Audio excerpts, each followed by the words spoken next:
Spent 8 seasons at Rider, leading them to 2 NCAA berths. But for the last 2 years, he's been steering the Scarlet Knights ship. Last season, Rutgers made it to the NIT. Now a youthful, athletic team hopes to take the next step this season. For the Rider Bronx and Don Hornum, the operative word in the 99-2000 season will be youth. 5 freshmen and 3 sophomores comprise his roster, adding even more challenges for the third-year coach.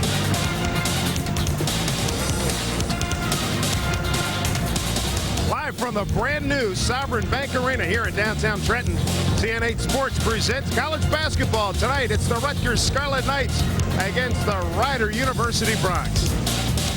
Hi, everybody. Dave Sims along with Rob Kennedy. Good to have you with us. And this Rutgers ball club, Rob, comes in having lost 2 really big guns from last year, Jeff Billet and Rob Hodgson. So they've got a big turnaround this year. Yeah, but Kevin Bannon and his staff did a terrific job of going out and having a back-to-back big-time recruiting class led by Todd Billet. So he'll replace his brother. He's one of the keys. If he can take the ball and run with it, this Scarlet Knight team is going to be pretty good. Indeed. Take a look at some of the stats and facts regarding this Rutgers University ball club. Well, you mentioned it, Dave. Both these teams are very young. Matter of fact, between the two teams, 13 new faces will be out on the floor tonight. Always interesting to see how young players step up in an atmosphere like this. Now, one guy who's going to lead the way, and we expect big things from him this year, a local product right here in Trenton, is Dante Jones. Well, you're right, Dave. Dante Jones is a star in waiting. The only question for the Scarlet Knights is how long will the wait be? And one thing's for sure, it may not be very long because he's got terrific athletic ability and a keen sense to go find the basketball wherever it is. He had a big-time freshman year. Even though he was up and down, he still put up double-figure points, good enough to get him on the all-rookie team in the Big East. You know, it'll be interesting, too, for Rutgers. They have put the trust and leadership in the hands of a freshman. Talking about Todd Billet, that's a big responsibility. That's always a big responsibility for the freshman point guard. On the other side, for Rider, they have a point guard who has a little bit more experience. We're talking about Michael Crawford, a guy who they feel very comfortable with the ball in his hands as well. Be a little bit different this year for Crawford. He's going to have to step up and take some of the scoring responsibility.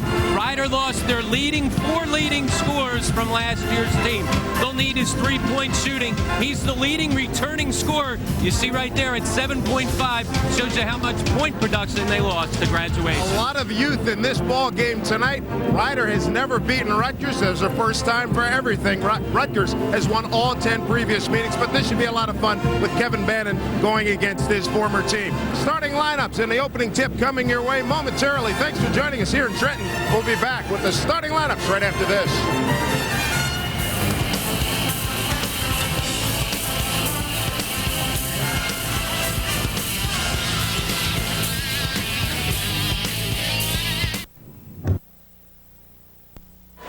Welcome back, everybody, to the Sovereign Bank Arena. Dave Sims and Rob Kennedy with you. And the third member of our broadcast team is Mick Moninghoff. Mick. Well, thanks, Dave. I'll tell you what.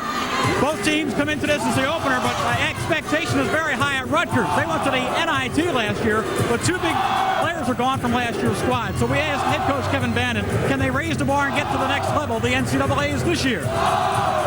Well, right now we're starting 2 freshmen, 2 sophomores, and a junior. So I think to have NCAA expectations is a little bit unfair. To have NCAA hopes, of course we do. We think that if we're a team that can get better as the year goes on, the talent's there. We just lack a little bit of experience. Well, we'll see how the young players perform tonight. Gentlemen? All right, thank you, Mick. Take a look at the starting lineups for the Scarlet Knights of Rutgers. It'll be Kent and Greer up front with Dabney in the middle, Jones and Billet in the backcourt. A lot of youth on this club, as we've talked about. Kevin Bannon, 3rd year, formerly the coach at Rider University. And for a Rider, it'll be Porter and Wicks up front in the middle, Robert Reed, and Crawford and Wilson will man the backcourt for the Rider Bronx. Don Hornum in his 3rd year. 4 games over 500. Longtime assistant, 10 years to Kevin Bannon, both at Rider and at Trenton State.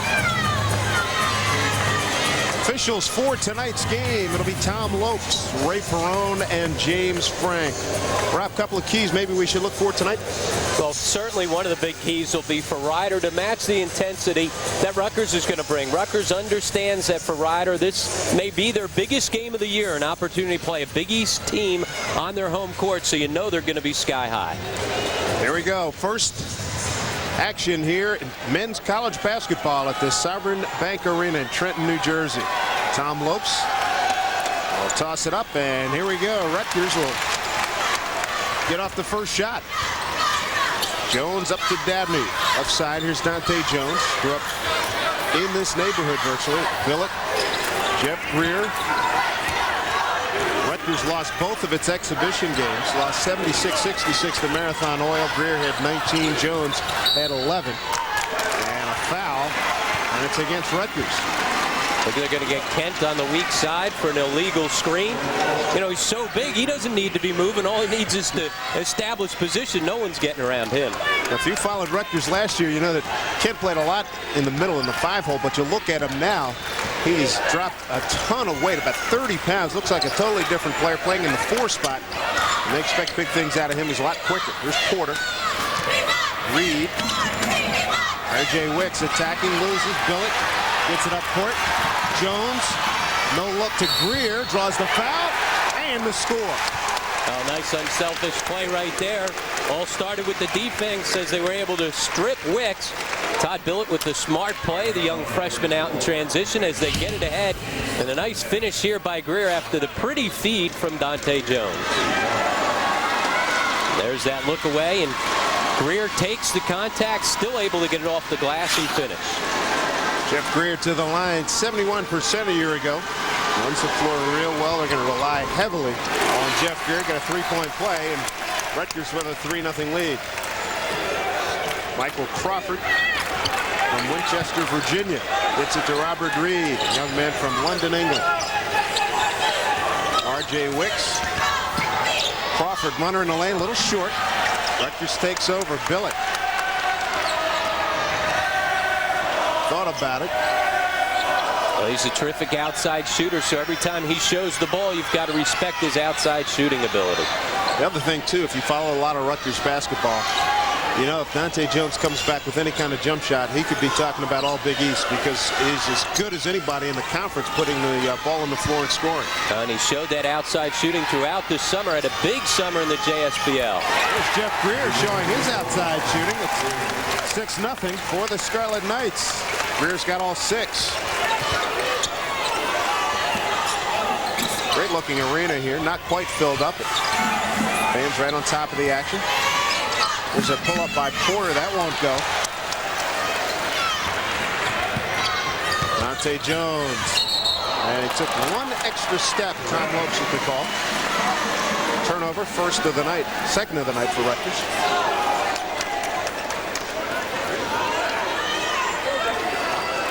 It's the first game for Ryder in Trenton since the 1963-64 season.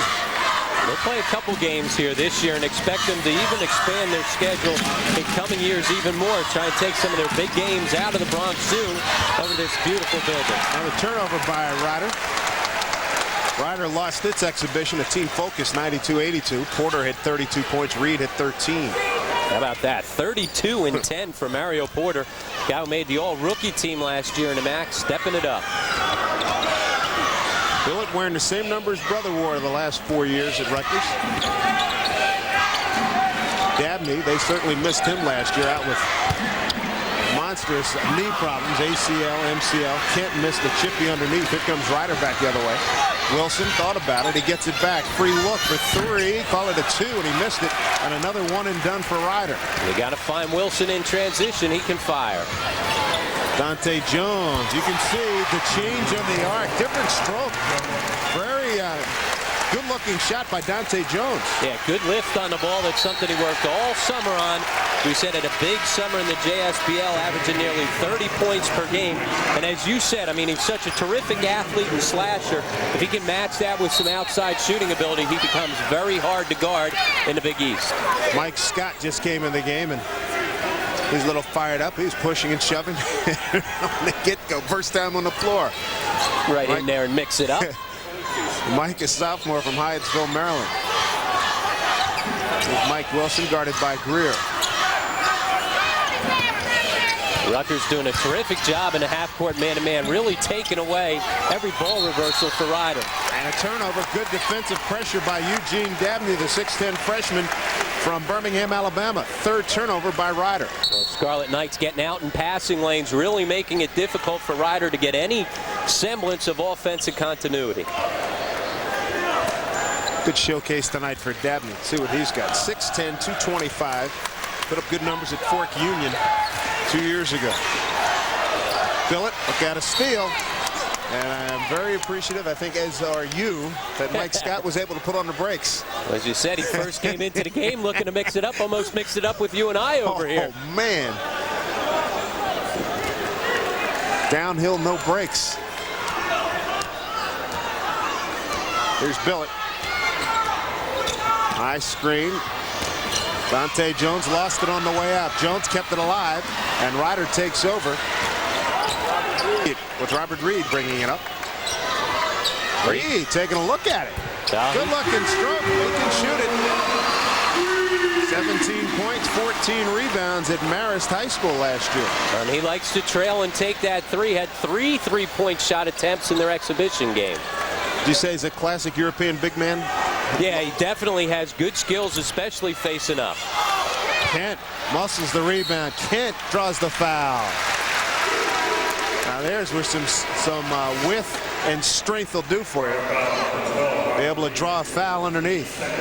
Tell you what, Rashod Kent could find his way into some physique magazines. I mean, it's unbelievable. Take a look right there. He just clears people out, and he's so strong once he is able to gather. Member of Sport Magazine's all-beef team. Now, one thing for sure with Rashod Kent, he's going to want to get out of that Shaquille O'Neal free throw shooting score. 43% a year ago. There were times throughout the season where Kevin Bannon would be a little hesitant to throw the ball to Kent late in the games into the low post because you were afraid that people were going to foul. That's something he needs to work on. Saw them practice the other day, though. He looked a lot better with this stroke, especially from the outside. Misses them both. Scott rebounds for Ryder. 9-3 ball game. Rutgers leading Ryder. We got a tie up, and what do we got? We got a kick first. They say it will be a Ryder ball when we come back. 15:47 left first half. Rutgers in control here, and Trenton leading Ryder by a score of 9-3.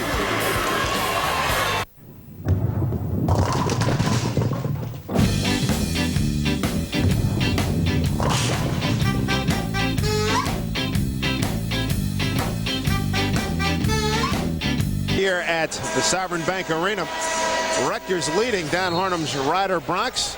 First time Don has gotten to go against his old boss, Kevin Bannon, and his good friend. Kevin Bannon said, you know, it's not too difficult playing against Ryder. That's not the strange thing, but it is very strange playing against Don Harnum. Those two guys are terrific friends. Yeah, they watch each other's practice. They evaluate each other's practices in games. They lean on each other. There's another running opportunity for Rutgers.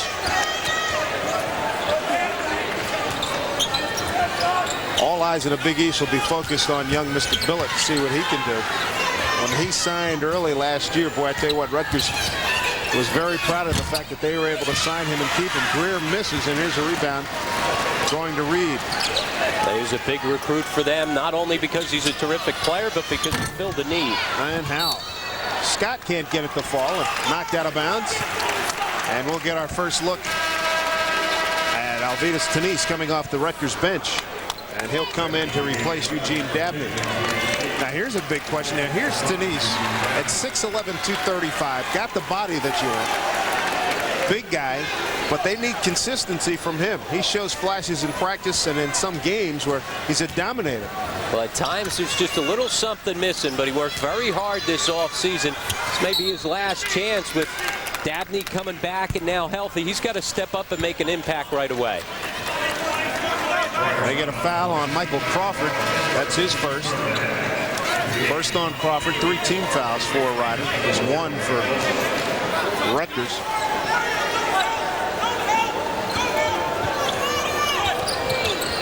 Pushing that count.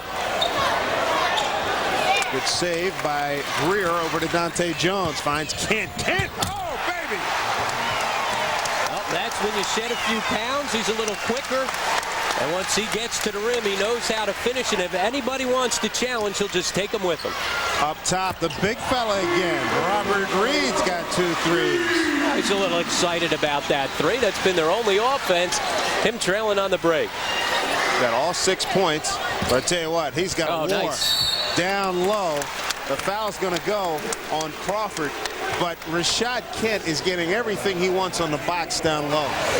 Oh, terrific clear out right here. And take a look at the athletic ability by Kent right there to take it along the baseline and finish with authority. No question that he's the man in charge when he gets it inside. Second foul on Crawford. Here's Kent to the line. See those field goal percentage numbers. We're hovering above 70 for most of the season, but from the line under 50% the entire year. That was grim. He barely got some of the net on that. Kareem Wright comes in. Boy, Tenise barely got a huff and a puff in there. Might have done, what, 30 seconds. I think Kevin Banham was a little upset that he didn't get out on Reed as he trailed and hit that three. That's something that's in their scouting report. They know that he's a guy that can pull the trigger. So Rashod Kent finally gets on the board from the free throw line. It's 12-6. So you go from air ball to a perfect swish. Wow. I heard something about last night. Shaquille O'Neal had 41 points and missed about 14 or 15 free throws. My goodness. A lot of points to leave on the line. Oh. It's Alwyn Curtis in the game, #1 for Ryder. R.J. Wicks. Defense for Rutgers has really been good. Great D on the ball right there by Jones. Scott forcing the action. Player control foul. Jones hung in there and took the blow. So the foul on Mike Scott. That's been a constant all game long for Rutgers. Great defensive presence. Getting out, putting pressure on the basketball. Good rotation right there by Dante Jones to slide over and step in and take it. Kareem Wright, 6'9", 310 pounds freshman from Philadelphia. And Rutgers has been dying to get some size. If they could ever get anything out of him and Tenise, given what we have in the Big East this year, could go a long way. Well, they're going to play with that three-headed center and just hope that between the three of those guys, along with Dabney, that they can play some effective play at that 5 spot. Jeff Greer with the pull-up, rebound by Scott. 12-6 Rutgers. Riders had a real difficult time getting its offense on track. Good defensive pressure, man-to-man by Rutgers. Here's Scott. Challenge him. The only offense has been this man right here. Robert Reed, following the break, has hit 2 straightaway threes. 7 minutes in. First game for both teams, a turnover, and Rashod Kent comes up with. When Kent's deceptive, you think he's so big he can't get off the floor, but he's got great elevation right there. They tried to lob it in, but Kent would have nothing of it. Started their offense almost every time down on the left side. Here's Billet's first shot, a little strong. Scott rebounds. But a good look, nice screen in right there, and he's a terrific three-point shooter. He'll make the majority of those shots.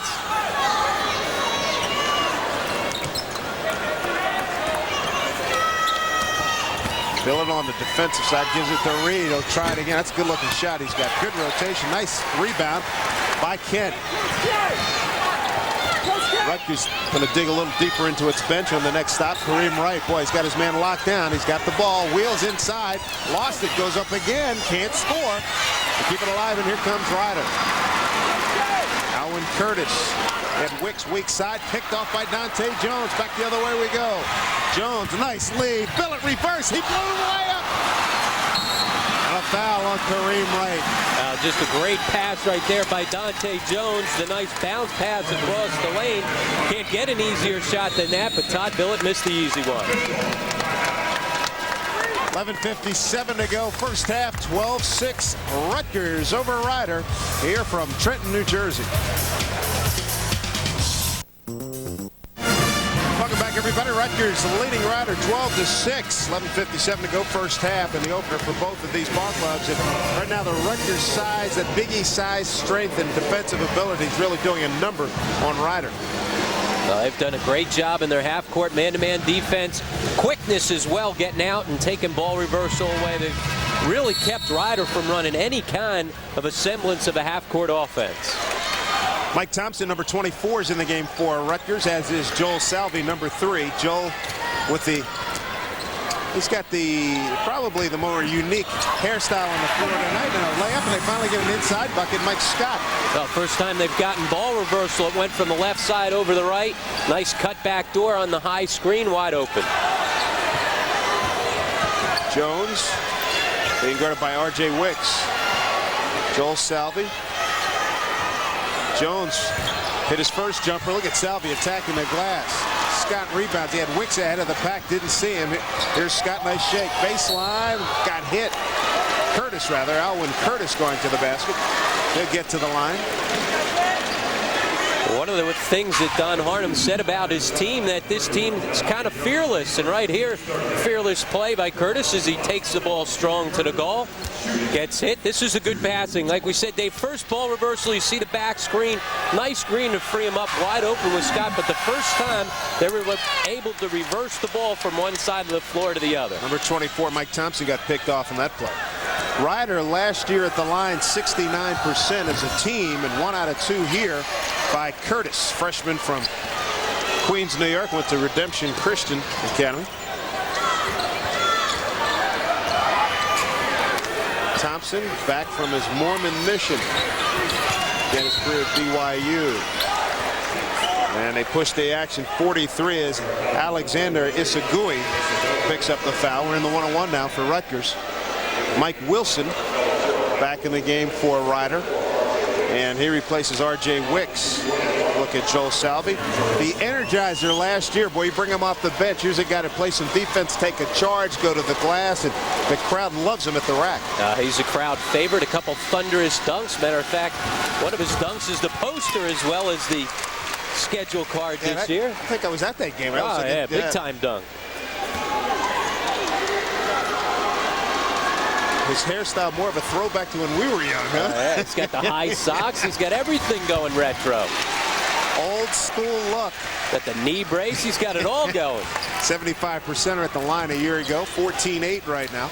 Just needs a couple wristbands to go along with that outfit. Jones picked up the defensive pressure all the way to the hole, lays it in. He just abused Mike Wilson. He's so strong out in the open floor. He's basically unguardable. Doesn't matter who's on him. Doesn't matter what team he's playing. Terrific in the open floor. Jones with 5 points tonight. Rutgers by 8. Scott way outside, guarded by Thompson. Isagui with the pick. And they get Isagui for the illegal pick. Blocking foul. For Alexander, that's his first. Here's great defensive pressure right here by Dante Jones. He does it all. He forces the turnover and then finishes it. A great stride right there, and just too strong with the basketball out in the open floor. Rashod Kent gets a rest. Luis Flores is in the game, number 33 for Rutgers, freshman from Washington Heights, New York, with the Norman Thomas High School. Guy who can flat out score, led New York City in scoring last year at over 35 a game. That's amazing. 40 plus points in 12 games. But those are some big time numbers. Thompson misses at the line.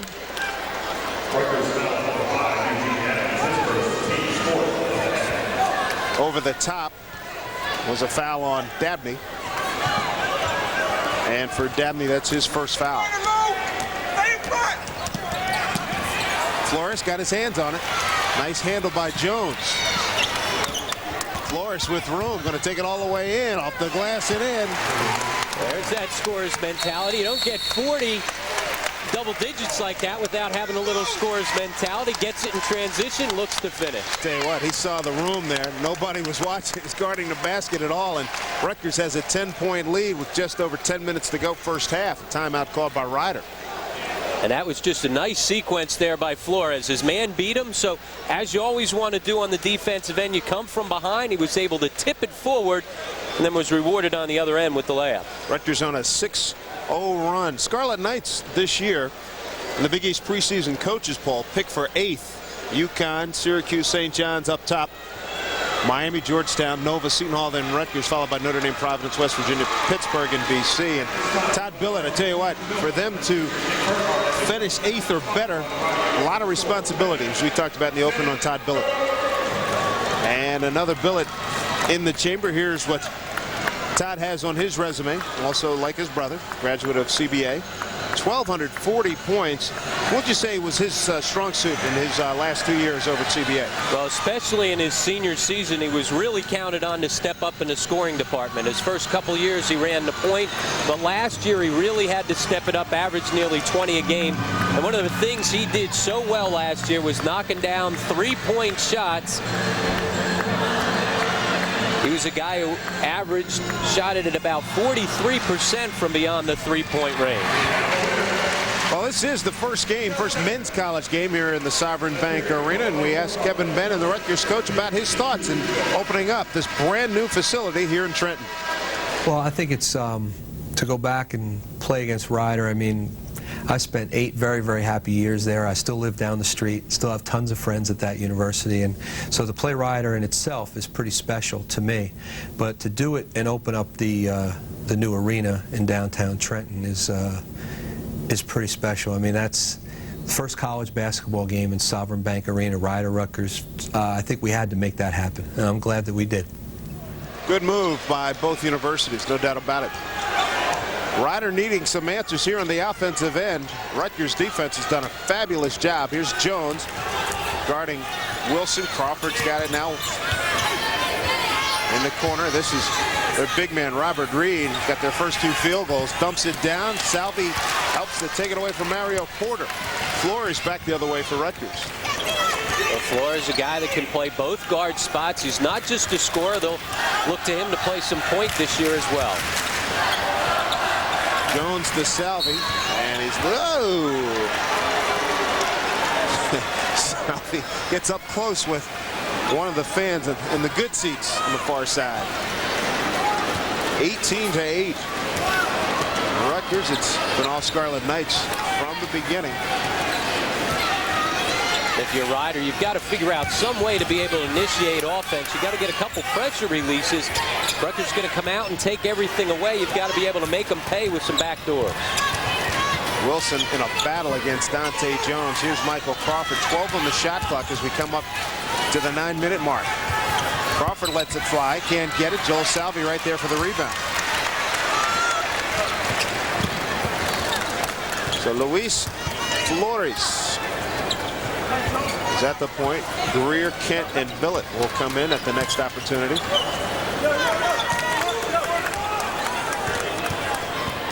They get Thompson. Shot clock at 12.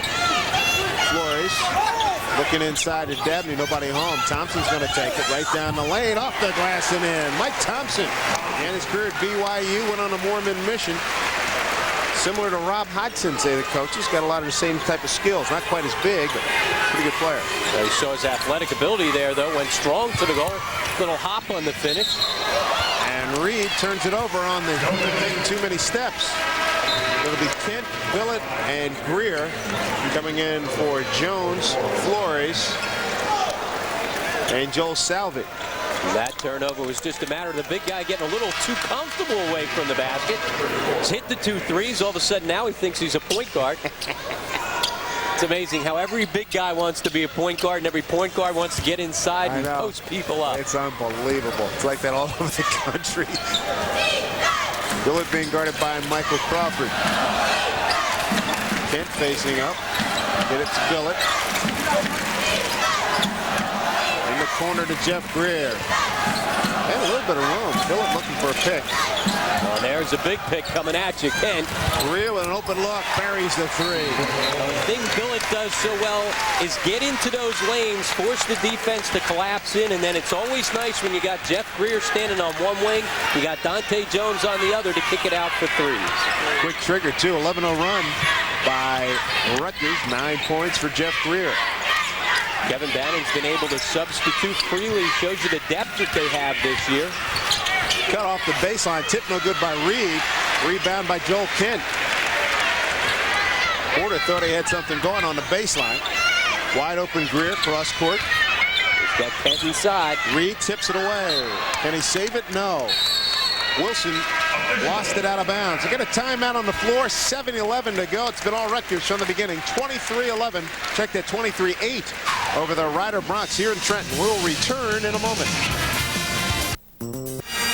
Battle of a couple of Jersey schools. It's Rutgers leading 23-8 with 7:12 to go first half. And a reminder, Hoop Heavens College Basketball on CN8 is just getting started. Join Emmy-nominated CN8 Sports for our greatest season yet. Next Saturday afternoon, November 27th, live at 1. We'll be on Hawk Hill for Western Kentucky and St. Joe's. Hoops Heaven is back, and you can get the full schedule at www.cn8.com.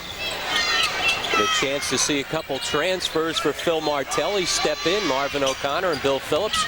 Two guys who'll expect big things from this year. Dabney with the field goal. That's his first tonight. First real time we've seen him get a touch in on the low post. Looks pretty good with that low post move. Sure enough. Well, if you're a Rutgers fan, you're just keeping your fingers crossed that he could stay healthy. You're going to need those big folks. Crawford tried to go glass. Couldn't knock it down. Steal. And here comes Billet. Leading the charge for Rutgers. Billet pulls up right in the face of the big guy. Shot an air ball, but Thompson bails him out.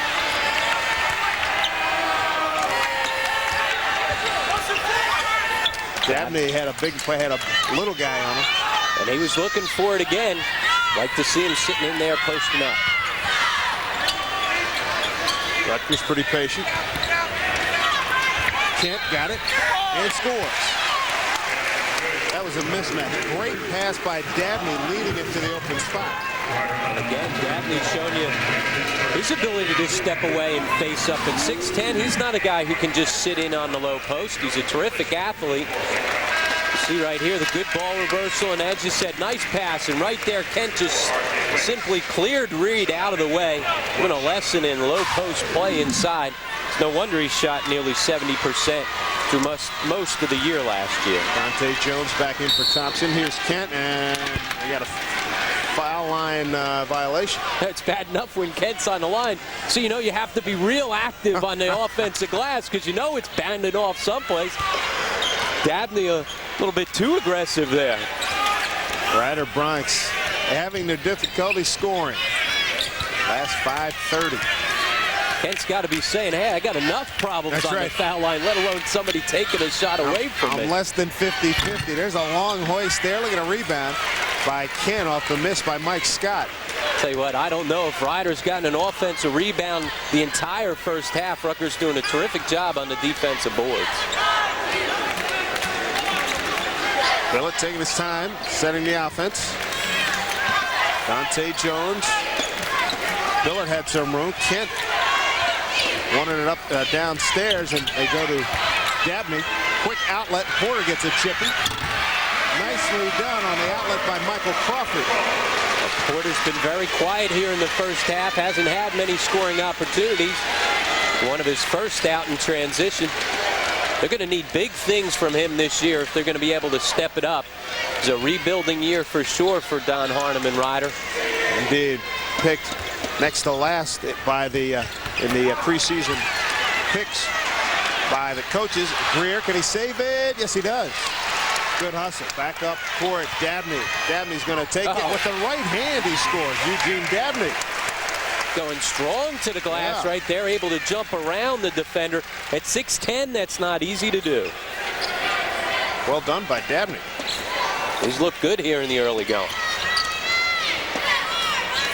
In a sense, they may have gotten lucky a little bit that he got the red shirt year because he still has 4 years of eligibility. Sure enough, Scott went right down the lane, blew by Dante Jones, and the foul's on Jones.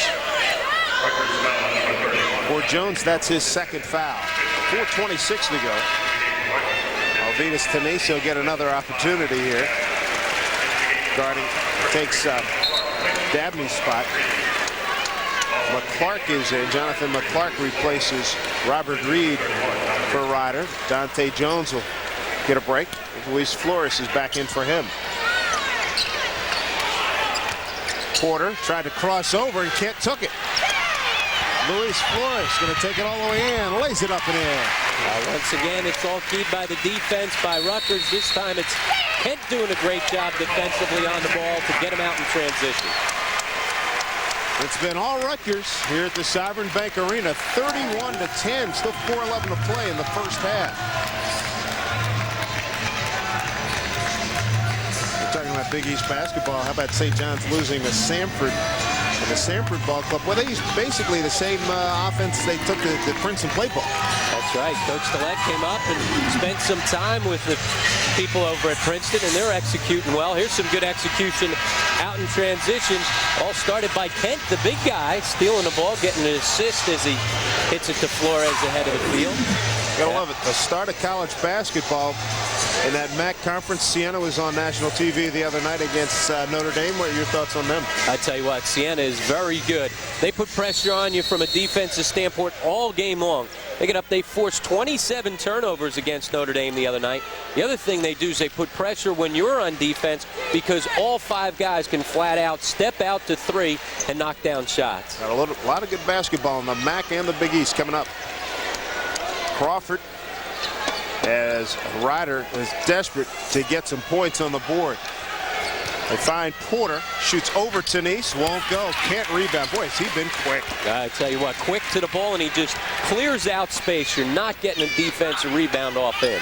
Rutgers has got 16 points off of turnovers to just 3 for Ryder. Going small in the backcourt with Billet and Flores. Here's Billet's shot is good. That's why he shot 43% from long range last year at CBA. Boy, he's got a nice stroke. You'll see right there, he's not just a standstill shooter, able to get it off the dribble as he hid behind Tenise's screen. Mike Wilson tries to answer back. Scott kept it alive. Goes off to Kent.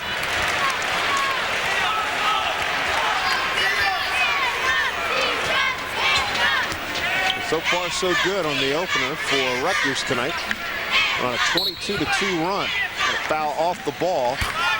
And they got Jeff Greer. Check that. They got Alvidas Tenise.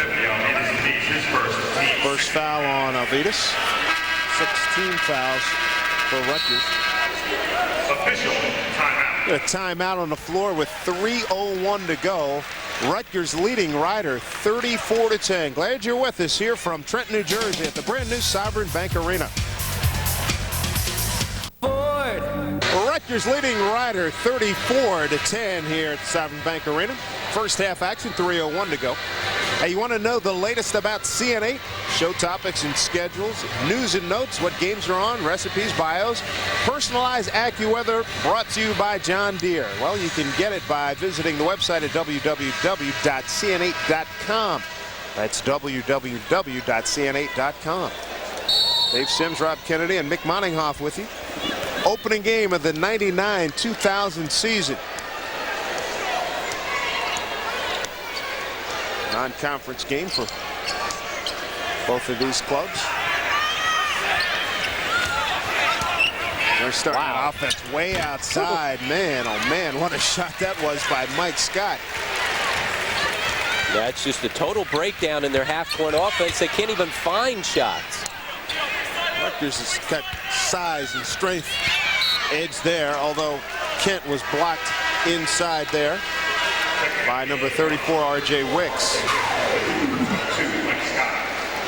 A good battle inside right there as Kent's able to pin Porter on his back. Jonathan McClark came from behind, got a piece of it.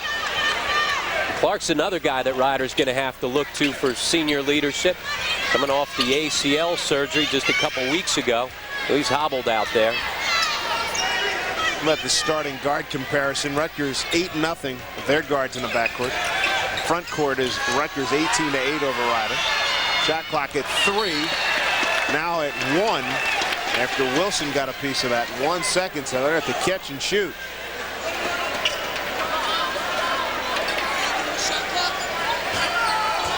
Here, Kevin Bennett near. I said, hey, you doing the shot clock? Billet got the shot off. There's a shot clock violation. Turnover for Rutgers.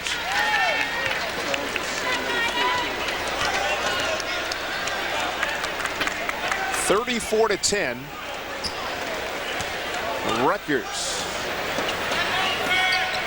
And you're right, Rob. They're starting your offense so far outside. You see, they're not even within an earshot of the three-point line as they try to initiate. There's a look up top for Wilson. He hit it. Mike Wilson, the freshman from Rutgers, Connecticut. Well, he didn't need to be near the three-point line. That's about 3 feet beyond the IBL three-point line that's down on the floor. The Trenton Shooting Stars call this their home floor. The inaugural IBL season. Kent backed his way in, and he gets called for the foul. He was muscling down on Jonathan McClark. Rutgers foul on number 44, Rashod Kent, second team, 7 of 10.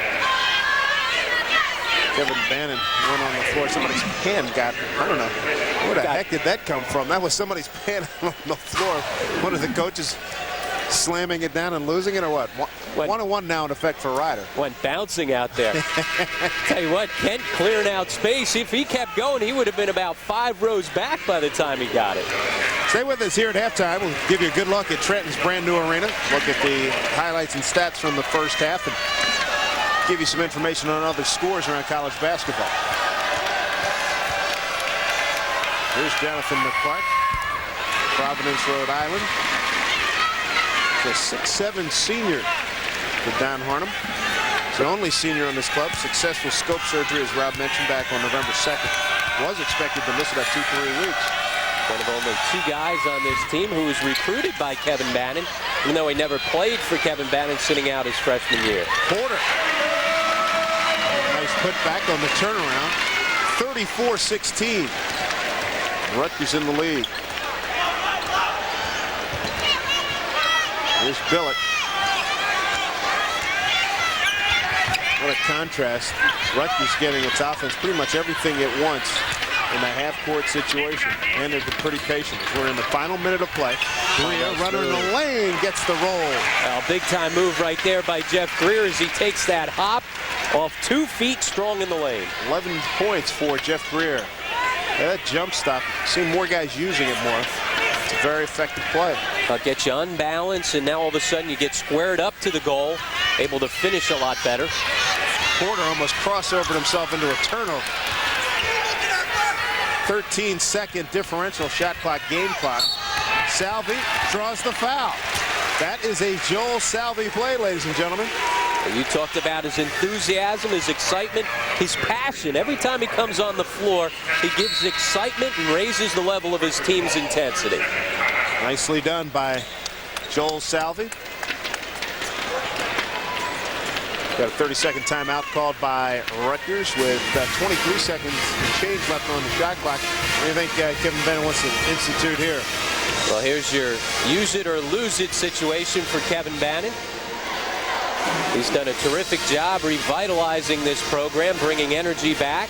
The youngest Division I coach with 300 career wins. Many of those at Ryder as well as at Trenton State, where he took them to the Division III national championship game. Now last year 19-13, and tell you what, if they don't end the regular season with 4 straight losses, they probably make the NCAA tournament. I remembered I did about 3 of those 4 games, and it started with a loss on a Sunday against Seton Hall. And that was the game that really killed them. UConn, the game before, you can understand that. But it was that 56-55, whatever it was a real low-scoring game. An ugly game, and an ugly game, and that's the game that knocked them out. No doubt about it. Greer tried to go back door. Shot clock. I think we need a reset there. There's that horn. Even one of the things with the new arena, you get a couple glitches. Even in the middle of the national anthem, That's that right. horn went off. Guess they thought you was taking too long to sing it there. Yeah, that would be my. It's never going to happen. That would be my one request in all of college basketball for starting now and in the future. Folks who do the national anthem, sing it. Don't try to interpret it. Here's Greer with 7 on the shot clock and the game clock too. That's a good-looking shot. Good screen by Tenise, and he just hid behind it. 14 points for Jeff Greer, leading the way for the Rutgers Scarlet Knights. 20 minutes in the book. 39-16, Rutgers. Rutgers out of the Big East, leading Ryder of the MAC Conference by a substantial margin. Halftime festivities coming your way. Stick with us here in Trenton. We're at the Sovereign Bank Arena. Back after this. Welcome back to Sovereign Bank Arena. We're at halftime, where right now Rutgers is all over Rider by the score of 39-16. Well, hello again, everybody. I'm Mick Mollinghoff, and welcome to Mick's Minutes. Well, usually at this point of the game, we feature a player or coach, but tonight we're going to go a little bit behind the scenes of Sovereign Bank Arena. This may be the first men's college basketball game ever played here, but about a month ago, I had a chance to tour the new building, and I had a good chance to look at this facility from the bottom up. Sovereign Bank Arena is owned by Mercer County, and it's truly a multi-purpose facility. It was built at a cost of $53 million, and it took 18 months to construct. The results are impressive. During a recent Trenton Titans game, I got a chance to take a look around. The locker rooms are spacious. If a hockey team has this much room, the basketball team won't have a problem. Downstairs, there's plenty of storage, no matter what sport's coming in. And there's not a bad seat in the house. This view's from upstairs. Just think what it's like courtside. And there's the luxury boxes, complete with all the furnishings, even a TV, to check out your favorite shows. The man who oversees the operation of Sovereign Bank Arena is General Manager Scott Sloman. He says when it comes to comfort, this building can hold its own with the best. Well, as I've said a few times in the past, we may have minor league teams, but we have a major league building. When you realize that we have 34 luxury suites for, again, a building that houses 2 minor league facilities, that is not the norm. In addition to having 1,000 club seats, that is something else that isn't usually the case. From a technical aspect, we have 5 loading bays, which makes load-in for shows rather easy and convenient for them. So that, again, something you may not associate with a building of our size. We have the locker room space. We have multiple locker rooms to fit the officials specific as well as the visiting teams. We have a weight room and a laundry room for the teams themselves to enjoy. And some of them, again, aren't visible to the naked eye. However, something like our $1.2 million scoreboard certainly is visible to the eye. And again, it's something you just aren't going to see in minor league parks with instant replay and video replay, and a scoreboard of that quality and technology in a facility of this, in this market. Running that scoreboard is a huge responsibility, and the job falls on the shoulders of Laura Black, the Technical Services Coordinator. This is a control room where we control what the crowd sees on the video scoreboard during a game. We do everything from live video of the game to graphics, instant replays, movie clips, and things like that. And the recent Rider grad knows that her every move is being watched tonight with the Bronx in the house. I feel a little bit of extra pressure, especially since I did just graduate from Rider in May of '99, so I know that a lot of my professors will be here. My crew is all interns from Rider, so I think that all of us are feeling a little bit more pressure to put on a good show for everybody. Now here's a view that most people will never see. It's from the catwalk. It may be great if you want to diagram plays, but if you don't like heights, forget it. Well, it is a beautiful building, but one thing is for sure, this is a place that Rider will go home at least for a few more times this season. We'll be talking about that with Kurt Blake, the athletic director from Rider, when we come back in just a moment. But right now, it's all Rutgers at the half. Stay with us on CNA. What's high school? Welcome back to Sovereign Bank Arena at the half. 39-16 right now. Rutgers having their way over Rider. The first men's college basketball game ever played here at Sovereign Bank Arena. Well, right now I'm joined by Kurt Blake. He's the athletic director for Rider University. And Kurt, this is a place that Rider's going to call home for at least a few more times this season, isn't it? Well, absolutely. I want to start, first of all, Mick, by thanking CN8 for being here and thanking our corporate sponsors, Pepsi and Unico. But what a tremendous venue for a basketball game. Of course, this being the first basketball game at Sovereign Bank Arena, just a tremendous outing. I'm pleased with the crowd. There must be, well, in excess of 5,000 people here, so we're really pleased. And it's also the kind of facility that you can bring recruits through, and that will also help for Don Hardeman and his troops down the line. Well, there's no question, and obviously when this was being built, we were bringing our recruits here, and I think he's got a fine group of young people on the team. I mean, the inexperience is showing a little bit tonight. I really expect that for a while. But again, to combine this with what our plans are on campus, I think it's going to be tremendous for Rider University. Well, you mentioned the plans on campus. You have a new building that's going to be going up, well, kind of in the planning stages right now, so why don't you tell us about it? Well, at this stage, we've completed the design phase of the project, Mick, and just getting into the campaign aspect of it. we really believe very strongly that it's going to become a reality in the very, very near future. How soon is going to depend on the development, but it's going to address all of our needs as far as varsity athletics, basketball, recreation, intramurals. Going to be a tremendous thing for Rider University. Important to have a building on campus as we get a couple look at the artist renderings. But one of the things that comes to mind is when you have a building on campus, it kind of opens it up for a few more fans. You know, it's nice to have the Bronx Zoo, but it only holds about 2,000. Exactly, and that's where this would come in. I mean, obviously, the building that we're going to put together on campus will seat about 3,000 people. With this facility seating 8,000, it's going to enable us every year to bring 2, 3, maybe 4 contests to Trenton and still play the majority of our home games on campus. So the combination is going to work out extremely well for us. And the timetable to get that project completed is what, about 3 years? I'm hopeful that we're going to do it less than that, but obviously we have to go out. We're raising the money now. We figure about 1.5 years in terms of construction phase for the project, but it's moving along at an accelerated pace as we speak.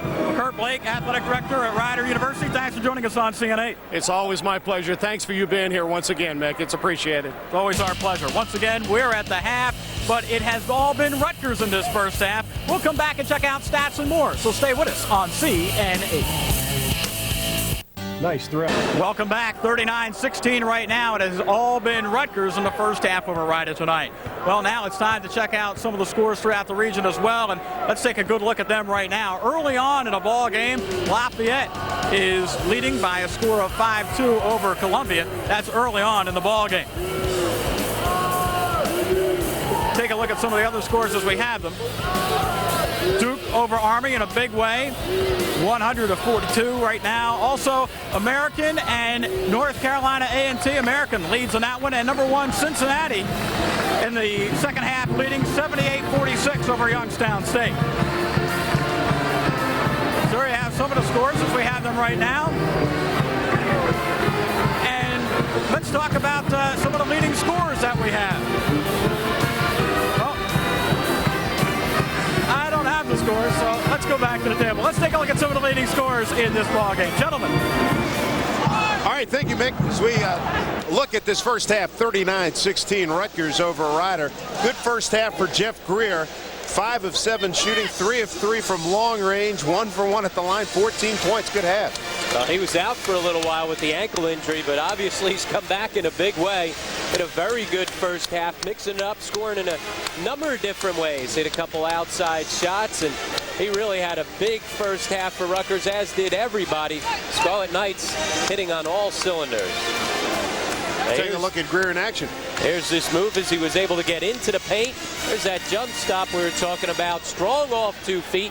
Takes a little bit of contact and finishes nicely in the lane. There's a leading scorer for Rider on the other hand. Robert Reed, he had 2 threes the first 6 points of the game for Rider. He's been shut down since then. Not much of a factor. Trailed the break twice. Those were the first 2 possessions by Rider. About to start the second half here in Trenton. It's 39-16 Rutgers. We'll be right back. Rutgers leading 39-16. About to start the second half. Don Harnum's in a big hole. Mick Meininghoff standing by with Don for some answers. Coach Don Harnum, how do you try to dig out of the hole here? I know it's a young team. You got to get them to settle down. Well, that was the whole battle we had in the first half, Mick. They were just nervous, and we weren't running our offense, and we ended up with a lot of poor shots. We just talked again about just discipline, composure. Let's not try to play for the score right now. Let's try to just play better than we played. But with a young team, it's really hard to settle them down. They're definitely hyper, playing at too fast a speed right now. What's the one goal you have out there? We just want to play a lot better and cut into this lead. All right, good luck, Coach. Thank you. Let's go back to the court side. All right, Mick, thank you. And Don Harnum, thank you very much. And you can understand when you have an interconference game like this, Rob, when you have a mid-major club playing against one of a team from one of the top conferences, you're going to get a performance like this. You get a performance and you get stats like this as well. You see Rutgers shooting it at over 50%. Rider, on the other hand, really struggling. They never got anything going on the offensive end. 15 turnovers led to a couple easy baskets for Rutgers, and it was all downhill from there. 10 steals for the Scarlet Knights against 1 for Rider, showing a lot of the dominance here at the Sovereign Bank Arena. The first men's college basketball game in this brand new arena here in Trenton, New Jersey. Terrific setup here. It's Nice looking arena with great sight lines for everybody. It's not a bad seat in this house. No, it looks like everybody's got a nice seat. Looks like some pretty nice luxury boxes as well. An impressive building here.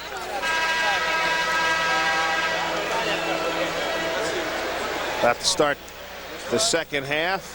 First game for both of these clubs. Next time out for the Rider Bronx will be against Sacred Heart on Tuesday. Then they'll play Bucknell and Delaware, and then get into conference play in December 2nd. They have Siena coming to the Bronx Zoo. That's a tough way to get started with your early conference schedule. Siena, the preseason favorite in the MAC, and why not? Paul Hewitt's got just about his entire team back intact, the team that won 26 games last year, advancing to the NCAA tournament. Rutgers is going to move on to the Hoop and Quill Family Classic. Actually, they have Charleston Southern coming up on Monday, and then out to St. Louis for a tournament. Here we go, second half underway. Ryder with the ball. It'll be Wilson and Crawford in the backcourt with Reed, Porter, and Porter can't get it to go. Porter and R.J. Wicks. For Rutgers, it's Billet, Dabney, Jones, Greer, and Kent.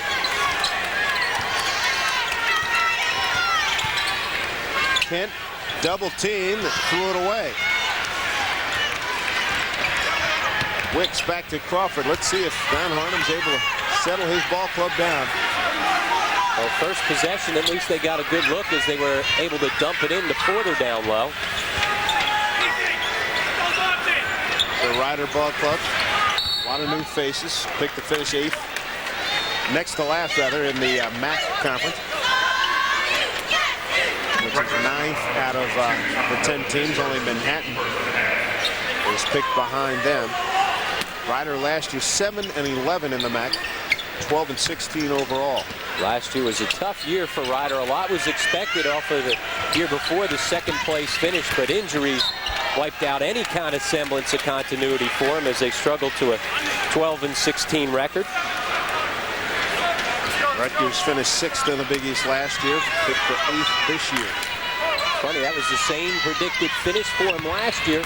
They did a little better than predicted. They're hoping to do the same this year. Air ball, Billet breaking back, threw it into the feet of Dabney. Never had a chance to get that one. Yeah, no spacing right there. Porter along the baseline. Maybe some confidence from Mario Porter, the sophomore from Irvington, New Jersey. Nice little hesitation dribble to get by the defender, and then this is a guy who's got terrific size along the baseline. Now here's a call. If you're Kevin Bannon, you're going to have a beef with this one. Rashod Kent spread out.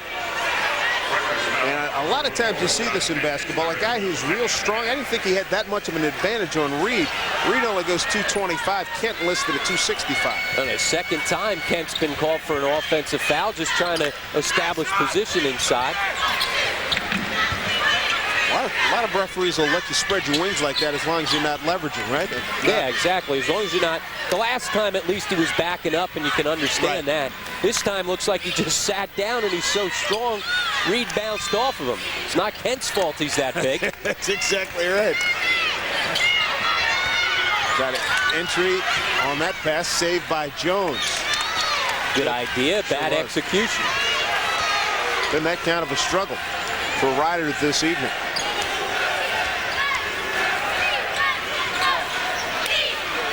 First look at Todd Billet at the point for the Scarlet Knights, and Dante Jones hit a couple of jump shots from the outside. The one question mark you had about his game coming into this year. Dabney powers through Reed to get that one. Terrific play by Todd Billet right there to back dribble and create the open angle. 6 points for Reed. Another turnover by Rider. Billet almost got by Crawford. Kent to Dabney. Let him a little bit too much. Nice save. They battle for it.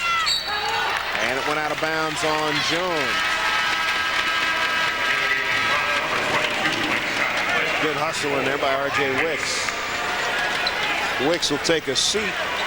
And Mike Scott is back in the game. So Kevin Bannon talking to Robert Reed right there. Reed's quite a character. He's always talking. His reaction after he hit those 2 quick threes. Crawford with a step, lays it up and in. Beat the help defense. Well, he's got that type of quickness if he can turn the corner. Haven't been many corners to turn, though, tonight. His first bucket of the evening. Dante Jones lost it, got fouled.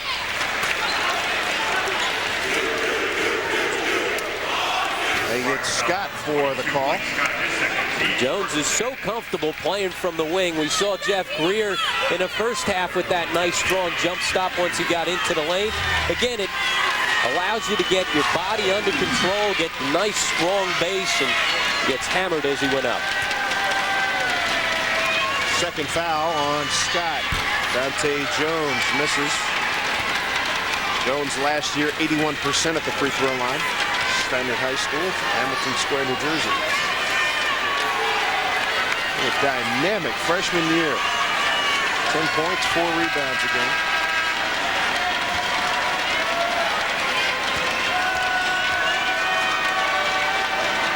Dante's mom and dad sitting right behind us.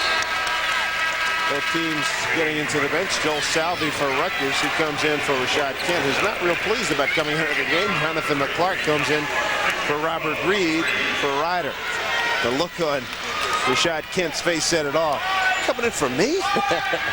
Well, he's got those 3 fouls, so he gets to sit down a little bit, but he was not happy to come out. Here's Greer with the steal. Greer, one man to beat. Nice play on the angle, lays it in. He beats Scott for the bucket. He's got 16. Well, Greer very fluid out in the open floor as well as good speed. He's got the size when he gets to the rim that he can finish. Greer at 6'5" out of Cardinal Hayes in the Bronx. There have been a lot of great players come out of Cardinal Hayes, and just remembered that one player who's a longtime coach in the NBA and a lot of Jersey roots, Kevin Lockery. They've had great tradition over the years. Jamal Mashburn, most recently one of their big stars. Got our first time out here in the second half. It's 44-20. Rutgers back to Trenton after these messages here on CN8. Glad to have you with us for the season opener for both Ryder and Rutgers. And don't forget, CN8's coverage of the New Jersey High School Championships has begun. The boys Group 3 and 4 soccer finals and the girls field hockey finals. Then in December, it's the high school football championships from Philadelphia and New Jersey. Get the high school sports schedule on the web at www.cn8.com. Dave Sims, Rob Kennedy, and Mick Monninghoff with you at the Sovereign Bank Arena, the first men's college basketball action at this new facility. And Rutgers using tremendous defense tonight from the opening tip to dominate in this game. Crawford under duress. Billet may have gotten a piece of it. Scott puts it up, it won't go. The flush attempt does fall down for Jonathan McClark. He didn't get it cleanly, but got a bounce. Or even with the bad knees, able to get off the floor. Powerful tip dunk. Billet to Greer. Dabney, the Rutgers story tonight. Billet's debut has been fine and hit a jumper around the offense nicely. Turns it over right here, though. McClark may have gotten away with one right there as he looked like he came over Dante Jones's back to knock it away. But for Rutgers, a lot to like with Eugene Dabney back in action. Played a few games last year early. Rashod Kent with the new look. Salvi making his presence known. What else is new? Tell you what, he'll use his 5 fouls. Nice little high-low right here as they're able to get it to McClark. Little pin right there by Porter. Tell you what, Porter's a good player. He was on the All-MAC rookie team last year. And as we said, put up some huge numbers in their exhibition game. 32 points on 25 attempts. Hasn't gotten that many looks here tonight, but he's a guy they're going to go to consistently throughout the year. Yeah, Don Hornum said that the big thing is he ready for the responsibility of being a leader? Certainly he's a very capable scorer. There's Luis Flores coming in for Dante Jones.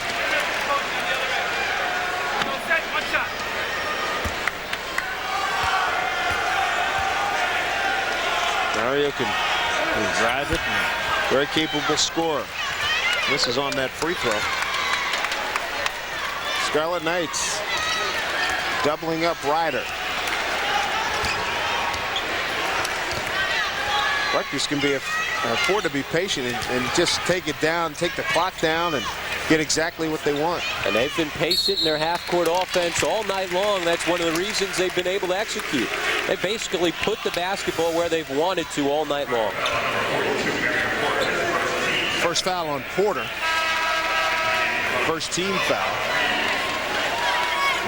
And Dave, that's impressive too, because in a game like this that becomes a blowout, so many times you see teams and guys trying to just break people down one-on-one, but Rutgers has stayed within the context of their half-court offense, been very patient and disciplined. Bodes well. Greer from the corner, a little short. Salvi there. Salvi put back. That's a Joel Salvi play as well. Yeah, he just finds ways to score. Loves to get a couple junk baskets here or there. It's all a matter of effort with Joel Salvi. And he's going to be the leader on your hustle board most nights for Rutgers. He's got 4 points. A little high-low action. Salvi tips it away. Again impacting.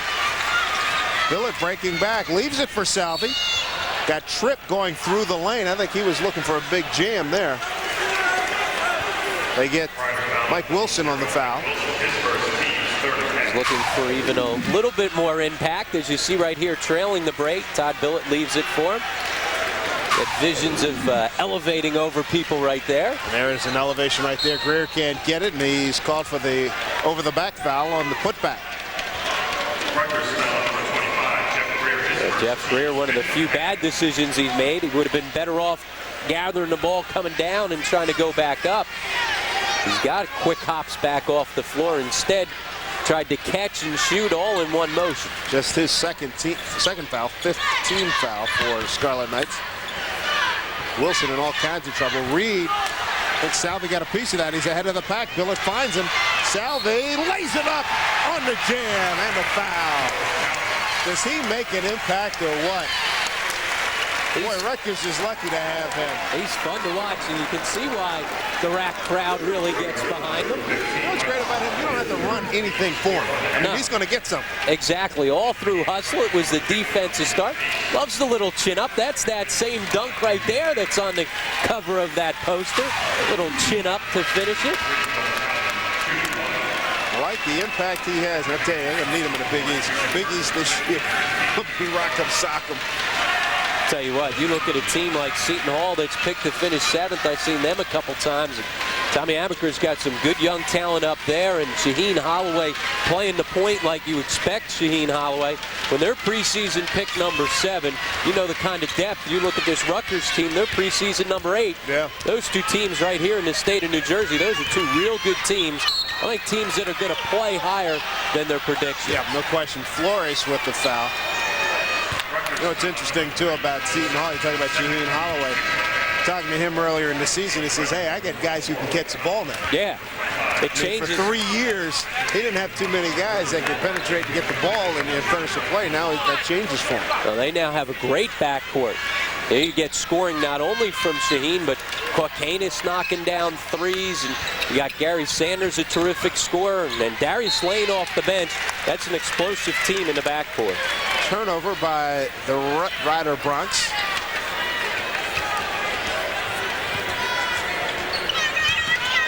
$20 turnovers for the Rider Bronx. Now Rutgers turns it over. Cross court, wide open. Here's the jumper for Scott, no good. Thompson kept it alive. Reed takes it back. McClark lays it up, misses the iron. Salvi there, but a foul on Joel. Salvi right in the middle of the action. Frenetic underneath. Jonathan McClark, another guy who gives you terrific effort. But that sequence there kind of sums up Jonathan McClark's career here at Rider. A lot was expected of him. He was a Big East ACC recruit when Kevin Bannon was able to get him to sign here at Rutgers, but really hasn't panned out because of his limited offensive skills. Renardo Brown makes his first appearance for Rutgers, number 30. Out of Mott Junior College. He's out of Flint, Michigan. 6'1" guard. 12:58 to go, and I think just about everybody that's in a Rutgers uniform is going to get some action tonight. Clark back rim, kept alive. Salvi They say, oh, man. Tell you what, nice job by Scott. He and Salvi, that could have been, we've seen those situations get ugly. Good sportsmanship on both their parts. Well, you see right there, Salvi taking a ride. Nice to see that. They went around and grabbed him. He didn't have to grab him. He did a good job.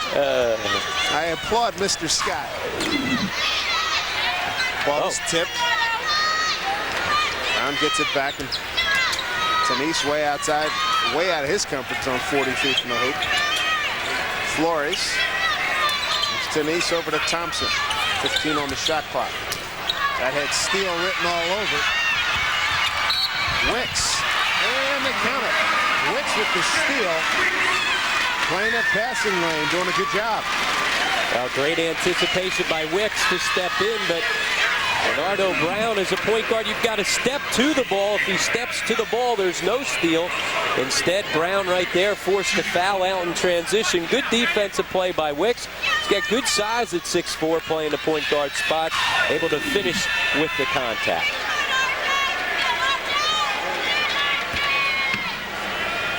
R.J. Wicks, freshman out of Saginaw, Michigan.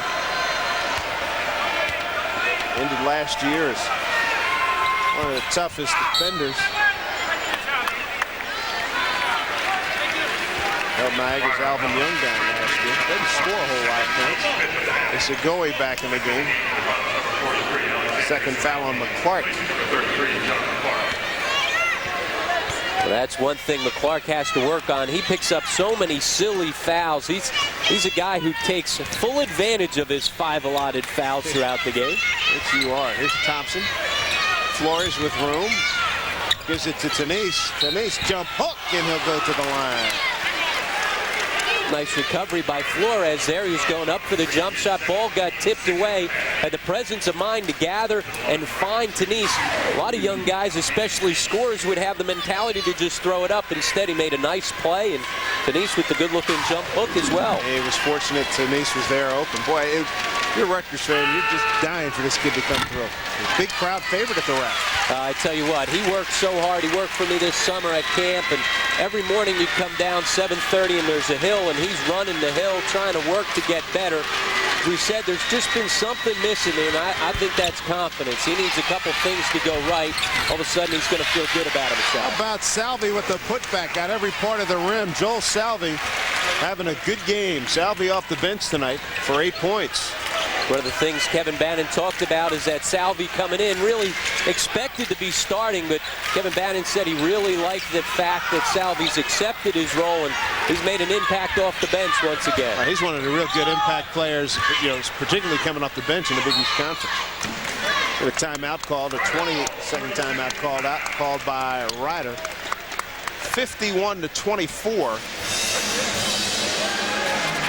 9 minutes and change into the second half. It's been all Rutgers from the very beginning. Don Harnum, 36 years old, took over a couple of years ago at Ryder when Kevin Bannon moved to Rutgers. His dad, Don Sr., was longtime coach at Delaware. Don, All-America player at Susquehanna University in Pennsylvania, also an academic All-American. And while at Ryder, helped them win 5 conference title games, go to NCAA tournament a couple times as well. But as we said, this will be a rebuilding year, but Don Harnum and his staff have gone out and recruited well. This is a young team. Remember, majority of their team, 8 guys that are freshmen or sophomores, 7 new faces, so it'll take some time for them to blend everything together. Back to action. Salvi got his hands on it, almost got the steal. 11:32 to go. Timeout on the floor. It's been all Rutgers. It's 51-24 here in the second half at Trenton. Big lead for the Rutgers Scarlet Knights over the Ryder Broncs here at Trenton. And a reminder, the region's top sports stars, coaches, writers, and personalities take your calls each Monday through Thursday live at 10 on Sports Talk. Get the Sports Talk guest lineup on the web at www.cn8.com. Rutgers shooting 55.6% from the field to Ryder's 33%. Greer leading the way with 16 points. Salvi off the bench with 8. Dabney and Jones with 6 apiece. There's that turnaround once again from Mario Porter. That's a couple times with that turnaround, Jay. Got 8 points. Reset the Rutgers lineup. You got Brown, Kent, Jones, Tenise, and Greer on the floor for the Scarlet Knights. That kicked out of bounds by Wicks. Get a new clock. The one thing about Rutgers, too, they have good overall size. When you put Greer and Dante Jones out on the wings and are able to put Tenise inside along with Rashod Kent, who just plays even so much bigger than his height, that's a pretty good size lineup throughout. Greer in traffic, had it blocked. Wicks comes up with the loose ball. Reed up top, dumps it down to Isagoi. Turns and can't get it. Rebound to Rashod Kent.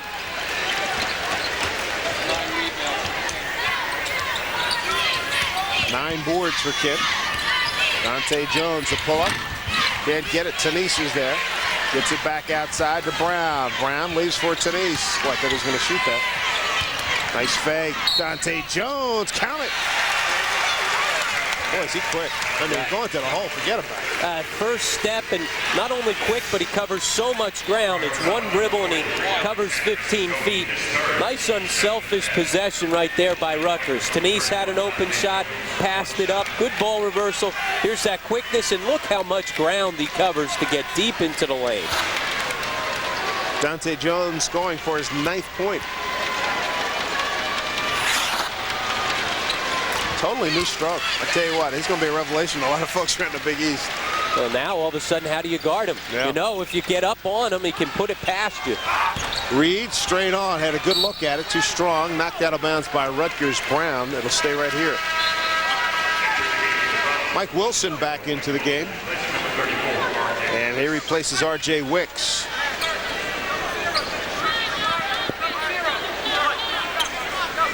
Approaching 10 minutes to go in this ball game. Isagoi way outside, guarded by Kent. And Brown with a little hand check. They get Renardo on the call. I like, you like some of the new rules instituted this year? Well, I mean, a couple of them I like. The 5-second closely guarded, where they keep the count going until you buy somebody. I think that's a terrific rule because it, rewards defenses. The timeout situation, I think, is still up in the air as to whether or not it makes the game go quicker, slower. I've seen it kind of stretch games out. Sure. There's a miss at the line by Curtis. The other new rule, look at Tenise bringing it up. Yeah, point center right now. I like the fact that down in the low box, they don't allow you to use that forearm in the back anymore. Cleans it up, allows a little bit more post play. Sure. Brown with the step, gave it up. Wilson breaks out for Ryder. Tenise, boy, he ate that one alive, didn't he? Nicely done on Curtis. And a frustration foul by Curtis. They took it to the big guy, and Tenise was up to the challenge. Usually when you go right at the big guy, maybe you pick up the foul, but good timing by Tenise. And as you said, Dave, the frustration foul. Second foul on Alwyn Curtis. Second half, Tenise now all of a sudden starting to play with a little confidence. Made a couple moves on the offensive end. Rebound as well. Saw Reed coming out. Brandon Wallman, a 6'9" freshman from Albany, Maryland, in the game. His first action tonight. Who was the shot doctor with Dante Jones? I'll tell you what, I think he did a lot of it himself out there working. He was taking 500 jump shots a day. Got an opportunity to travel with the touring team, an all-star team over to France. He also played in the JSBL and went out to the Junior Olympics tryouts as well. So it was a busy summer, but instead of just playing games, he worked on his game as well. Man, he's got great rotation on it. He's got 10 points tonight. It shows he has so much more arc on his shot than he had last year. A lot more lift on the ball. Yeah.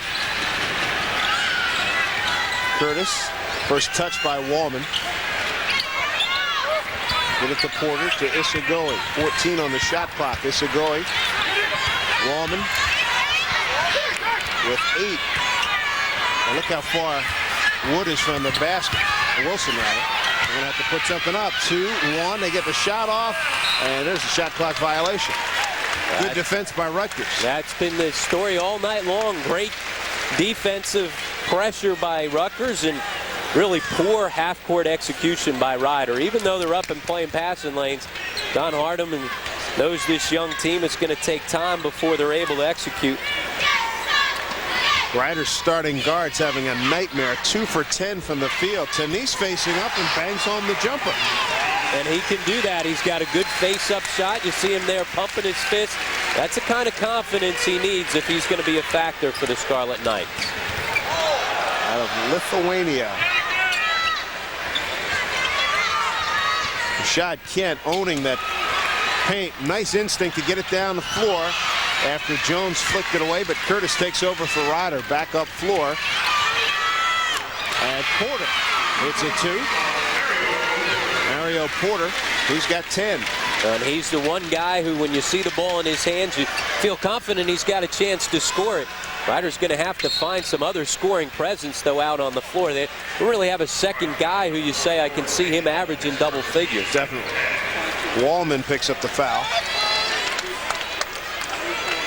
And Rutgers getting back into its bench. Thompson and Kareem Wright will come in. Wow, look at that. Rider 1 for 9 from the foul line. Oof.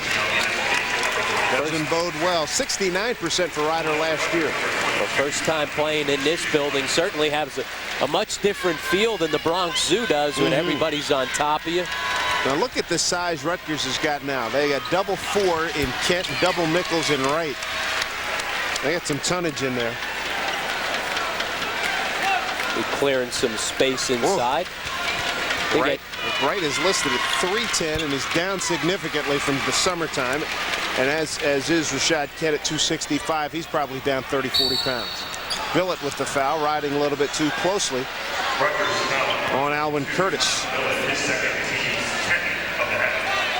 But I haven't seen Georgetown, but having heard what they recruited in terms of size and what they have coming back with Jameel Watkins. Yep. And who's the kid with the oh geez, drawing a blank. You know what I'm talking about too. Number 44. Well, they've got big size inside. And Watkins, a guy who's really improved last year as the season went on. Out of Robeson High School in New York City. You know what I'm talking about till I get the guy's name. If I talk to him in media day. Nice kid, 6'11", and plus they brought in a lot of big guys. So when Rutgers goes to war against Georgetown, hopefully Kent and Tanise and Wright and people like that will be able to get on the floor and stay on the floor. A lot of people expecting big things out of Georgetown. A lot of preseason top 25 picks.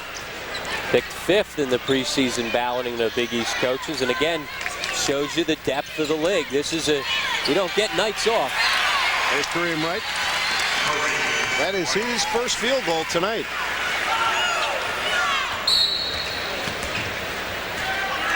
And Don Hardeman having a long night. 61-29.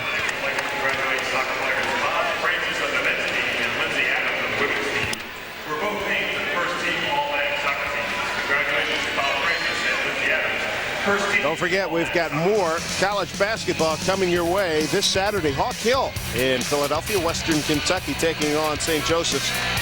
That's a 1 o'clock start live this next Saturday, the 27th. Always fun to go spend some time with Phil Martelli, one of the more entertaining coaches in all of college basketball.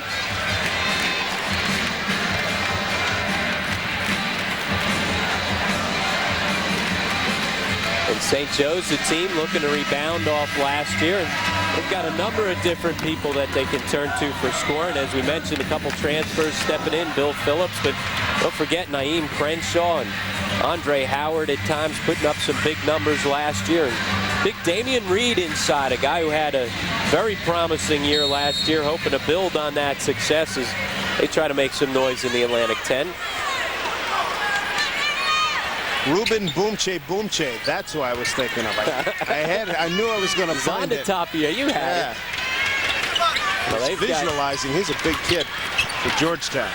Here's another breakout. Jones going to leave it. He'll take it himself. He may hear about that from Mr. Wright. Right ahead of the pack.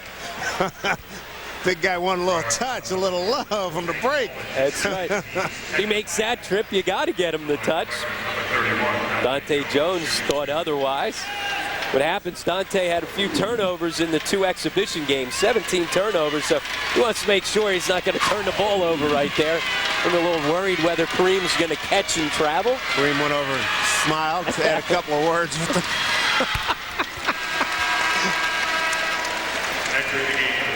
Dante with 11 points. Crawford back in the game for Curtis for Ryder. Good look at the Rutgers staff right there. Todd Kowalczyk and Dan Hurley, the 2 full-time assistants, done a terrific job out on the recruiting trail. And Walter Towns and Jimmy Carr. So 12 points for Jones, 7:31 to go, 63-29. Rutgers here on CN8. Look at the brand new Sovereign Bank Arena, home of the ECHL Trenton Titans and the IBL Trenton Shooting Stars. And tonight the home of Ryder University basketball as they host Rutgers University in the home opener and the season opener for both of these clubs. 63-29. It's been all Rutgers from the beginning. Too much size, too much defense, too much quickness for the member from the Big East. And Kareem Wright, I tell you what, a little bit too active. You know, it's interesting. He has a size and strength advantage on Brandon Wallman, who's 6'9", 225, and Kareem goes at 6'9", 310. Push the envelope a little bit too much there. You were talking about not allowing the forearm in the back in the low post play. Gets whistled for that. Brandon Wallman out of Albany, Maryland, with the Sherwood High School. The County Player of the Year, averaging 18 points, 11 rebounds. He had 5 triple-doubles, played in the Capital Classic, the MCI Center. He's a very good, skilled big man for Don Harnum. Goes by the nickname of Tank. Doesn't quite play like a tank, more apt to step out and knock down face-up open shots. Billet in some trouble. Here's Thompson, nice steal. Crawford going to finish off the play with a layup. So Crawford, with his second field goal, he has 4 points. Easy baskets for Ryder have been few and far between. Say that again.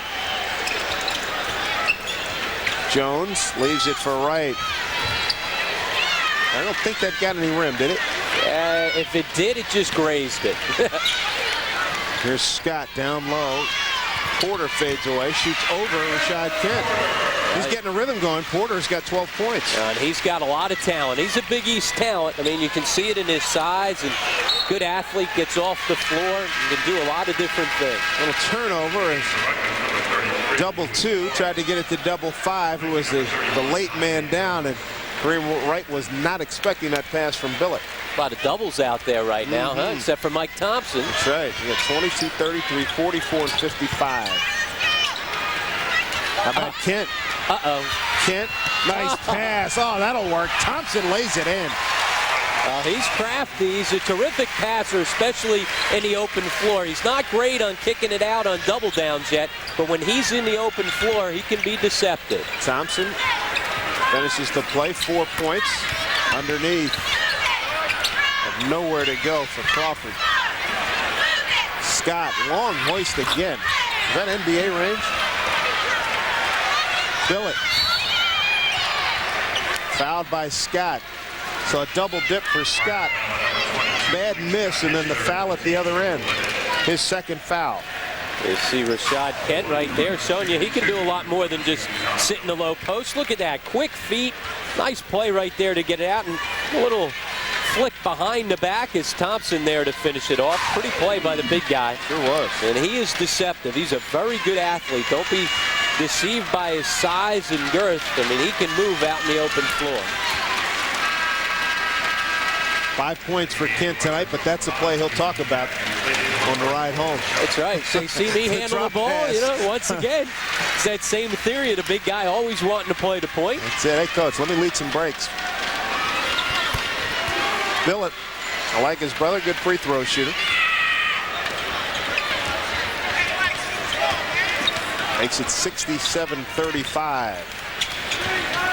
Rutgers has never made the sweat tonight. Wilson under duress from Thompson.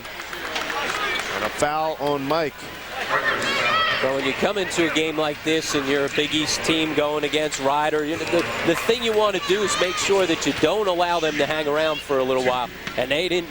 They made sure that didn't happen. They got off right off the bat, and it was with their defensive pressure and basically put the game away in the first 5-6 minutes of play. No question about it. As Don Harnum told us right before the start of the second half, I mean, his guys were hyper. I mean, it was a season opener playing against these guys, and they did this one of those situations where they just didn't meet the challenge tonight by their own admission. They acknowledge it, and they'll have to grow from here. Brown is back in. He replaces Todd Billet. And that might be it for Billet. It's amazing. Rutgers fans are going to watch a Billet with the ball for 8 straight years. I mean, it's amazing not only that Jeff came in and had a great career, but Kevin Bannon able to make sure that he signs up his brother as well. That's a heck of a coup. Didn't have to change the jersey. That's right. Same number, same name, same results here in the early going. Jeff had a terrific career, finishing in the top 10 all-time in scoring. Certainly big shoes to fill, but Todd looks like he's up to it. Jeff now an assistant coach down in Monmouth, working for Dave Calloway. Reed back in the game for Monmouth. He replaces Brandon Wallman. Rutgers had a very big and important signing this week as well, as they signed Hervé Lamanzana, a 6'9" forward out of St. Pat's in Elizabeth, a guy who has unlimited potential. Glad to see that they keep some of the major Jersey high school talent right here at Holman State. That was a guy that they keyed on right from the start. And 3 years in a row, the guy that they keyed from the state of New Jersey. A couple of years ago, it was Dante Jones. Last year, it was Todd Billet. This year, Hervé Lamanzana, 3 for 3. Flores does a nice job to draw the foul from Mike Wilson.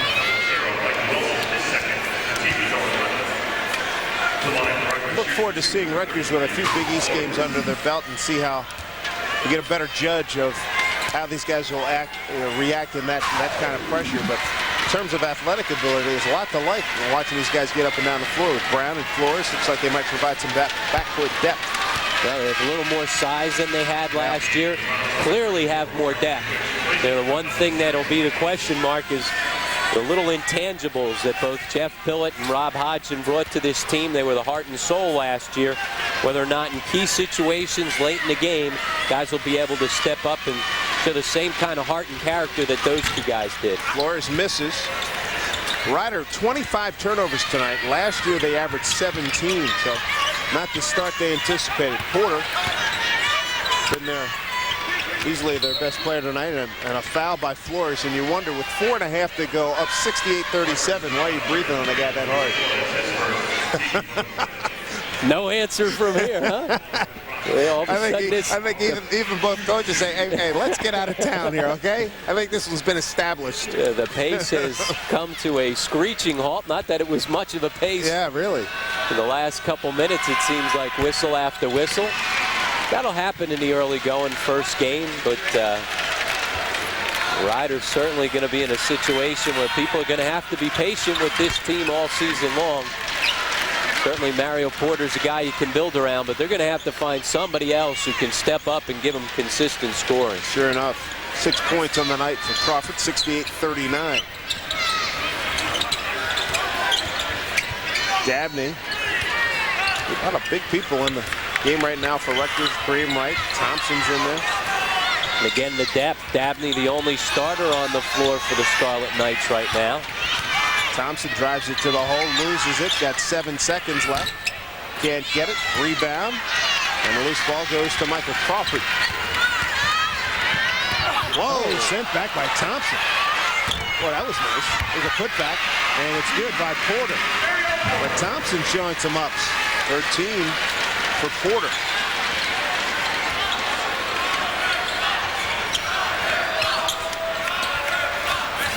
In the corner now, Thompson. And Scott way too close on him. A foul on Mike Scott. Timeout on the floor, 3:33 to go, 68-41. Scarlet Knights of Rutgers. 27-point lead for the Scarlet Knights of Rutgers, and a little international flavor. Mike Thompson out of Nelson, New Zealand, benefiting on the drop pass from Rashod Kent out of Fairmount, West Virginia. And showing you his athletic ability as well with a nice rejection there as well. He played his freshman year at BYU, as you mentioned, Dave, 2 years off, so still a little rusty, but member of New Zealand's under 20 and under 18 national teams. Coach and staff likes him a lot. They can play him at 3 spot and the 4 spot, like his versatility. And it's hard to watch a college basketball game nowadays without at least 1 or 2 guys on the floor from out of the United States. You got 3 playing here tonight, and Alvydas Tanich from Lithuania and Robert Reed. You see that shooter's touch by Luis Flores. He's got 6. Scott not shy tonight. Like, had a tough night from long range. Going to get Connor Fox in the game for Rutgers. Tough shot by Brown. Reed.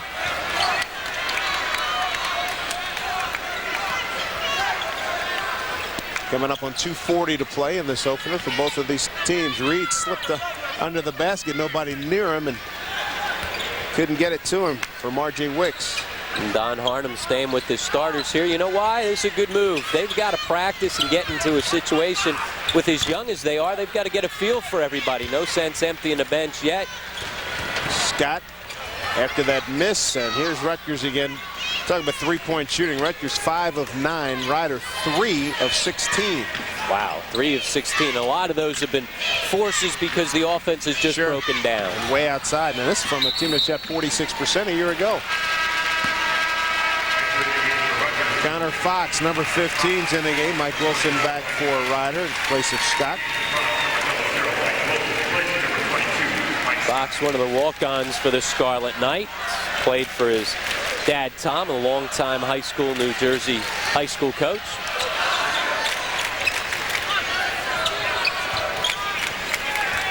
Flores in trouble. Was knocked out of bounds by Wicks. 29 on the shot clock. 2:01 left in the game. And Kevin Bannon saying, shoot the 3. Don't be unaggressive. Let's still look to try and take advantage of opportunities. Fox gave it up. Crawford. Nice play as Dabney did the right thing. He challenged but didn't try to block the shot. 8 points for Crawford. 70-43. And they get a blocking foul on R.J. Wicks.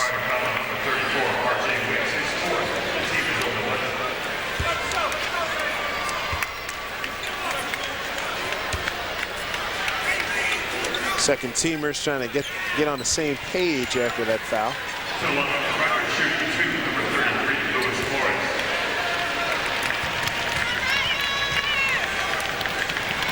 Luis Flores twice last year scored 50 or more points. Yeah, you put up a 50 on the board and you're a guy that can score and score in bunches. He's got great quickness and he really gets his shot off quick as well. You know, you get some guys who have great foot speed but can't get the shot off. You give him even an inch, he's going to be able to pull the trigger. 1 out of 2, 72-43.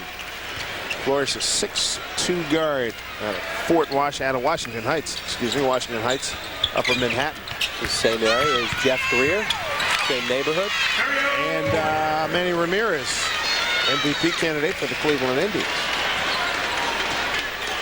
So a good start to this 99-2000 season for the Rutgers Scarlet Knights. Porter, by the way, has made his last 5 shots.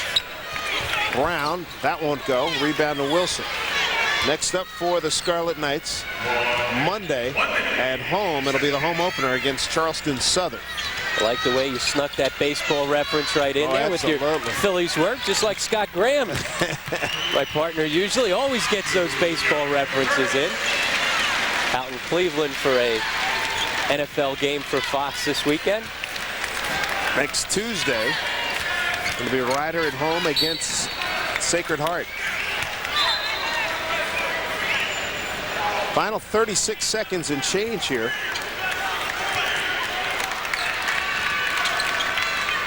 A successful debut for Rutgers. Porter's been the shining light in the second half. They let him play on. Dabney takes over. And a very business-like performance for Rutgers, even with this young team. Good-looking stroke by Brown from the right corner. 74-47. Rutgers shot 60% second half to Rider's 43%. And Reed, I think that's his first score since the first 2 minutes. He's got 8 points. And there you have it. This one in the books. Game pitting two head coaches who are best of friends, 74-49.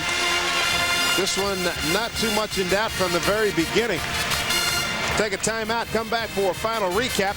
74-49. Rutgers over Rider. We'll be back to talk about it in a moment.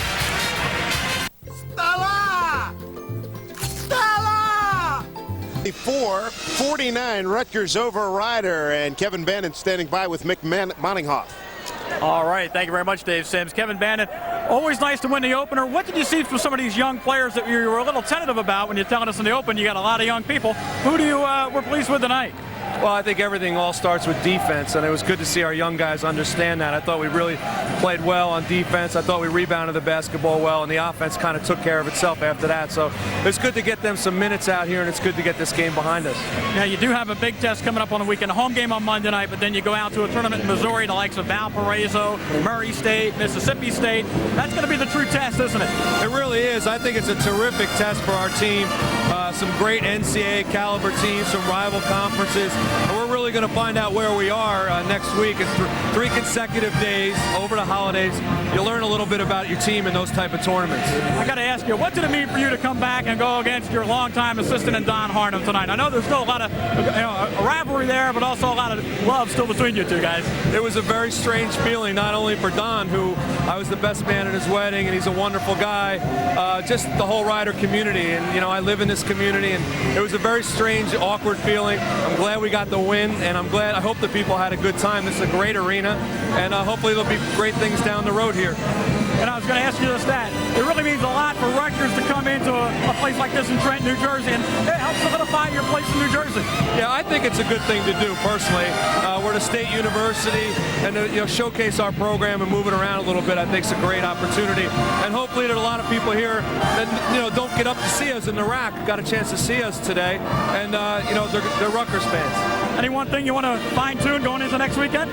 Well, I don't think we're particularly sharp offensively, but I think that's typical at this time of year. I like the defense and I like the rebounding, and I like the fact that some kids got some minutes, so hopefully we can take it up another notch. We'll need to next weekend. Kevin Bannon, as always, thanks for joining us on CNA. Congratulations tonight. Thank you. All right, number 1 in the book for head coach Kevin Bannon. Let's go back to the table with Dave and Rob. All right, thank you, Mick, and thank you, Kevin. Congratulations on that win. Resounding 74-49. Leading scorers Jeff Greer with 16 and Dante Jones with 12. And you sort of expect that those two guys, two veteran guys, would come through and be leadership leaders tonight. And you talk about leadership. This was a very mature performance from a young team. They came out, played defense right off the get-go, never allowed Rider to get into it. You had to be impressed with their defensive intensity. No doubt about it. Defensively and also on offensively, you talked about how patient they were. They knew that they could get anything they wanted at any time. And that's discipline, and that's coaching. That's moving the ball around, not allowing a game that gets out of hand to become sloppy. They stayed within it and really came away with a good performance. Even though Kevin said a little sloppy offensively at times, they executed and put the ball exactly where they wanted it. Now, if you're a Rider, Don Harnum, you go back to the drawing table. It's only one game. It doesn't ruin your season. But there are some things that he's going to want to work on. Well, the thing they have to do right off the bat is figure out another scoring threat to Mario Porter. Porter didn't get many touches in the first half, but in the second half, he showed you he's a guy that can step up and be a consistent scorer. Who's going to be that second and third scorer? You would think it would be Crawford, and then past that, I don't know where it comes from, and that's what they're going to have to figure out. Interesting, because Porter finishes the game 8 for 14 from the field, 16 points to lead the way for Rider. Coming up next, our next broadcast here, college basketball on CN8, will be next Saturday from Hawk Hill. Western Kentucky, the Hilltoppers pay a visit to the St. Joseph's Hawks. That's a 1 o'clock start. We'll have it live here on CN8. For Mick Moninghoff and Rob Kennedy, I'm Dave Sims. Thanks for joining us here at the first men's college game at the Sovereign Bank Arena. Rutgers wins it going away by the final score of 74-49. Thanks for joining us here on CN8 Sports, everybody. We'll see you next time.